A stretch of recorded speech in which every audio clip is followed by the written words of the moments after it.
تو اس دن سورج اتنے فاصلے پر انسانوں کے قریب ہوگا، انسان پریشان حال ہوں گے، جہنم کی آگ کے اندر ابال آ رہا ہوگا،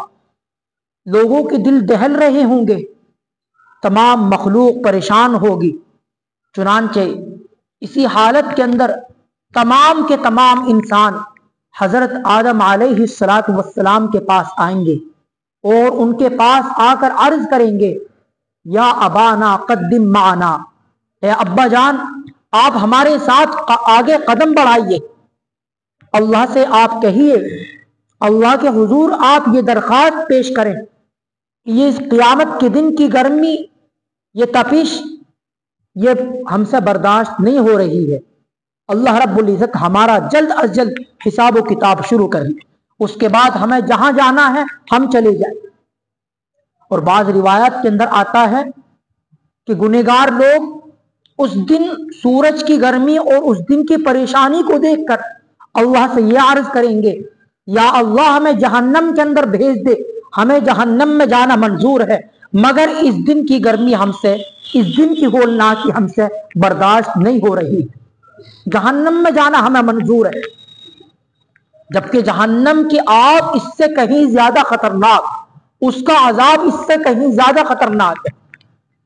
چنانچہ حضرت آدم علیہ السلام ان سے کہیں گے،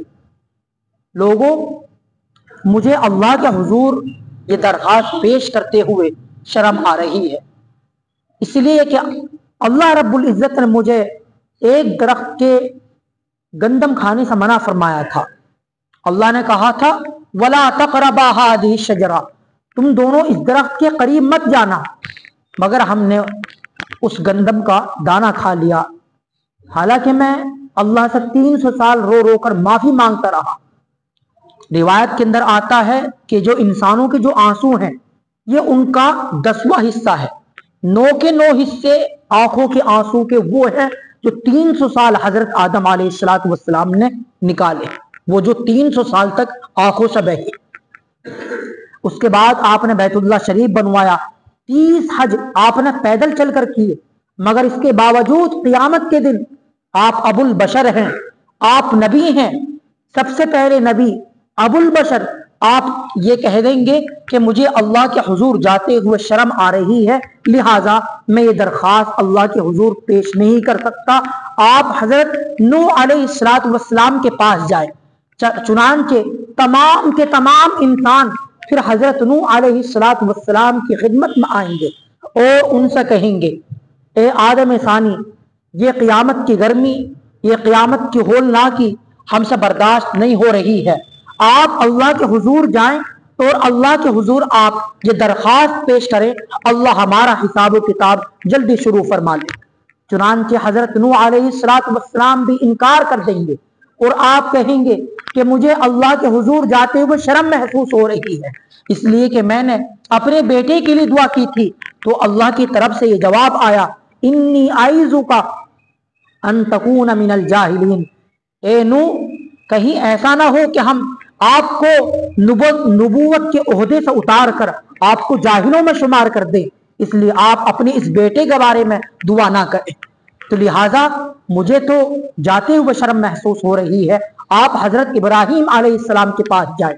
چنانچہ پھر سارے کے سارے انسان پریشانی کے عالم میں ہیں، پسینے کے اندر ڈوب رہی ہیں، چنانچہ پسینے کی حالت کے اندر ہیں، پریشان ہیں قیامت کی ہولناکیوں کی طرف سے۔ چنانچہ حضرت ابراہیم علیہ السلام کے پاس آئیں گے، حضرت ابراہیم علیہ السلام سے یہی کہیں گے، چنانچہ حضرت ابراہیم علیہ السلام بھی انکار کر دیں گے اور کہیں گے کہ مجھے اللہ کے حضور جاتے ہوئے شرم محسوس ہو رہی ہے، اس لیے کہ میں نے دنیا کے اندر 3 واقعات، 3 باتیں مجھ سے خلاف عادت، خلاف واقعہ پیش آئی تھی، لہٰذا مجھے تو ڈر لگ رہا ہے، میں نہیں جا سکتا۔ چنانچہ آپ ان سے کہیں گے کہ آپ حضرت موسیٰ علیہ السلام کے پاس جائیں، پھر سارے کے سارے انسان حضرت موسیٰ علیہ السلام کے پاس جائیں گے، حضرت موسیٰ علیہ السلام بھی انکار کر دیں گے اور کہیں گے کہ ایک شخص تھا جو میری قوم کے ایک شخص سے جھگڑ رہا تھا، تو میں نے اس شخص کے ایک مکہ مارا اس کو سمجھانے کے لیے، مگر مکہ اس کو ایسا لگا کہ اس کو موت ہی آ گئی، لہٰذا میں اللہ کے حضور نہیں جا سکتا، مجھے تو شرم محسوس ہو رہی ہے۔ آپ حضرت عیسیٰ علیہ السلام کے پاس جائیں۔ چنانچہ سب انسان پھر حضرت عیسیٰ علیہ السلام کے پاس آئیں گے، ان سے یہی درخواست پیش کریں گے،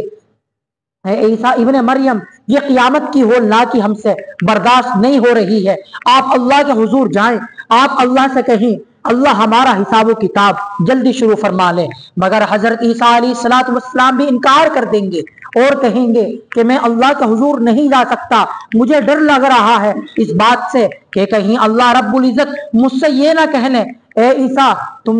تم نے اپنی قوم کو کہا تھا کہ تم مجھے اپنا معبود بنا لینا، اپنی اماں کے بارے میں کہا تھا کہ تم میری اماں کو معبود بنا لینا، لہٰذا میں اللہ کے حضور نہیں جا سکتا، مجھے تو اللہ کے حضور جاتے ہوئے شرم محسوس ہو رہی ہے۔ ذرا یہاں ایک نکتے کی بات سن لیجئے، نبیوں کا جب یہ عالم ہے تو ہم رات دن جو گناہ کرتے ہیں، رات دن اللہ کی نافرمانیاں کرتے ہیں، میرے بھائی اس دن ہمارا کیا عالم ہوگا۔ ابو البشر حضرت آدم علیہ السلام کو اللہ کے سامنے جاتے ہوئے شرم اور جھجک محسوس ہو رہی ہے، حضرت نوح علیہ السلام کو بھی، حضرت ابراہیم علیہ السلام کو بھی، حضرت موسیٰ علیہ السلام کو بھی، حضرت عیسیٰ علیہ السلام کو بھی، جو نبی ہیں، جو رسول ہیں، جو پیغمبر ہیں، ان کا جب یہ عالم ہے، میرے بھائی ہم کس کھیت کی مولی ہیں، ہم رات دن اللہ کی نافرمانیاں کرتے ہیں، رات دن ہم اللہ کی نافرمانیاں کر کر اس کو ناراض کرتے ہیں، میرے بھائی ہمیں ذرا سوچنا چاہیے کہ اس قیامت کے دن ہمارا کیا عالم ہوگا۔ خیر بہرحال حضرت عیسیٰ علیہ السلام تمام انسانوں کو اللہ کے نبی صلی اللہ علیہ وسلم کے پاس جانے کے لیے کہیں گے۔ ترغیب و ترہیب کے اندر یہ بات لکھی ہے کہ اس وقت تمام انبیاء کرام علیہم الصلاۃ والتسلیمات کے لیے ممبر ہوں گے، اور تمام انبیاء کرام اپنی اپنی ممبروں پر جلوہ افروز ہوں گے۔ اللہ کے نبی صلی اللہ علیہ وسلم کے لیے بھی ایک ممبر پیش کیا جائے گا، مگر آپ کے دل کے اندر یہ خیال آئے گا کہ میں اس ممبر پر کہیں بیٹھ جاؤں اور ایسا نہ ہو کہ یہ ممبر مجھے اڑ کر جنت کے اندر لے جائے اور میری گنہگار امت پیچھے رہ جائے، اس لیے میں اس ممبر پر نہیں بیٹھ سکتا۔ اللہ رب العزت آپ سے کہیں گے، اے میرے محبوب آپ کے لیے ممبر حاضر ہے، آپ اس ممبر پر تشریف رکھیے، مگر اللہ کے نبی صلی اللہ علیہ وسلم کہیں گے، یا اللہ میں اس ممبر پر اس وقت تک نہیں بیٹھ سکتا جب تک کہ حساب و کتاب نہ ہو جائے، یا اللہ آپ حساب و کتاب لے لیجئے۔ اس کے بعد اللہ رب العزت حدیث شریف کے اندر آتا ہے، اس وقت اللہ رب العزت آپ علیہ الصلوۃ والسلام پر ایک خاص تجلی فرمائیں گے، اور پھر آپ کو مقام محمود سے نوازا جائے گا۔ آپ مقام محمود پر ایک سجدہ کریں گے، وہ سجدہ ایسا ہوگا آپ اللہ کی اس میں خوب بڑائی کریں گے، اللہ کی آپ خوب تعریفیں کریں گے۔ روایت کے اندر آتا ہے کہ آپ اس سجدے کے اندر ایسی اللہ کی بڑائی بیان کریں گے، ایسی اللہ کی تعریف بیان کریں گے کہ نہ آپ سے پہلے کسی نے ایسی تعریف کی ہوگی اور نہ آپ کے بعد کوئی ایسی تعریف اور بڑائی بیان کر سکے گا۔ چنانچہ اس وقت اللہ رب العزت آپ سے کہیں گے، اے محمد آپ سر کو اٹھائیں، سل توتا، آپ مانگے، آپ جو مانگیں گے آپ کو عطا کیا جائے گا، آپ سے تو میرا وعدہ ہے، وَلَسَوْفَ يُعْطِيكَ رَبُّكَ فَتَرْضَىٰ، کہ میں آپ کو اتنا دوں گا، اے میرے محبوب میں تجھ کو خوش کر دوں گا، سل مانگیے توتا، آپ کو عطا کیا جائے گا۔ چنانچہ اس وقت اللہ کے نبی صلی اللہ علیہ وسلم یہی کہیں گے، یا اللہ آپ لوگوں کا حساب و کتاب لے لیجئے گا۔ اس وقت اللہ رب العزت کہیں گے، اے میرے محبوب آپ حساب و کتاب کے لیے لوگوں کو جلدی جلدی پیش کیجئے۔